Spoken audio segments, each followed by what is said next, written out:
Kim Pao, namasya sa Vancouver bago umuwi ng Pilipinas. Bago tuluyang bumalik ng Pilipinas, sinulit muna ni Kim Chiu at Paolo Avellino ang kanilang oras sa Vancouver, Canada. Matapos ang kanilang performance sa Asap Natin To in Vancouver, namataan ang dalawa na namamasya sa mga kilalang spots ng lungsod. Makikita sa ilang larawan na magkasama ang dalawa palabas ng tinutuluyan nilang hotel. May mga nagsasabi na pupunta sila sa lugar ng kapatid ni Kim at ang ilan naman ay hinuhulaan na makikipagbanding muna sa anak ni Paolo na si Aki. Agad namang kinilig ang mga Kim Pao fans nang makapag-sweet at relax na moments muna ang dalawa.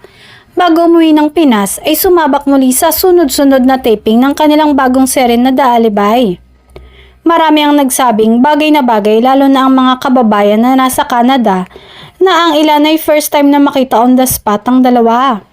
Pagkatapos ang kanilang Canada trip, inaasahan namang babalik sina Kim at Paolo sa Pilipinas para ipagpatuloy ang kanilang mga proyekto. Kabilang na ang The Alibay na patuloy na pinag-uusapan online.